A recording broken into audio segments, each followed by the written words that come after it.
Alates 11. novembrist on Tartu Kunstimuuseumis avatud uus muuseumi rikkalikke kogusid tutvustav näitus Tartu linna kujutavast maalist ja graafikast läbi Eesti kunstiajaloo. Näituse eesmärk on tutvustada Tartu Kunstimuuseumi kogusid, pakkudes vaatamiseks läbi aastasadade loodud kujutisi Tartu linnast. Külastajatele pakutakse võimalus Tartu kunstnike loomingu kaudu teha jalutuskäik läbi Tartu linnaruumi tuntud paikade ajaloo ja märgata muutusi, mis on toimunud nii linnas kui teostes, millel seda on jäädvustatud.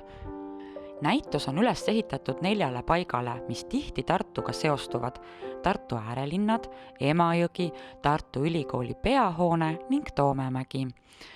Neid paiku kujutavate teoste vahendusel on eriti hästi võimalik jälgida muutusi nii Tartu linnas kui selle kunstiloos.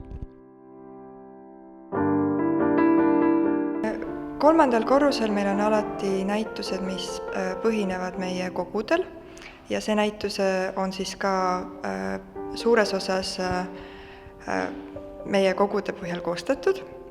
2 tööd on ka Tartu Ülikooli kunstimuuseumilt ja mõnede kaasaegsete kunstnikega oleme siis ka koostööd teinud. Ja see peaks siis andma ülevaate ühest küljest sellest, kuidas on muutunud kunst, kuidas on arenenud Tartu kunst ja samas pakkuma ka ülevaadet sellest, kuidas on muutunud linn ja selle ajalugu. Siin on väga palju väärtuslikke töid, et ka selles ruumis, kus me praegu oleme, on väga palju Pallase koolkonna töid, mida meil on kogus hästi palju.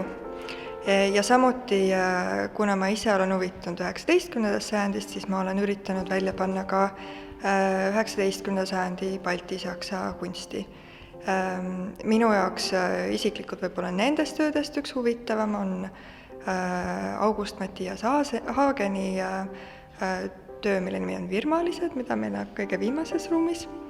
Aga jah, et tegelikult on väga palju töid, mis on väga väärtuslikud ja väga sellised erilised. Minul isiklikult on alati huvi kohtade vastu, mida ma külastan, et mis selle koha lugu on. Et selle koha lugu saab kindlasti siit sellelt näituselt väga hästi teada ja mitte läbi foto, vaid lausa läbi nende samade kunstnike käe alt tulnud siis tööde, kes siin on elanud.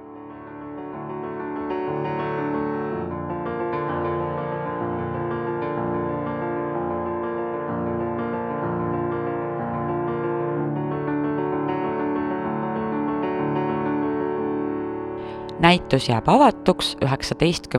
veebruarini 2017.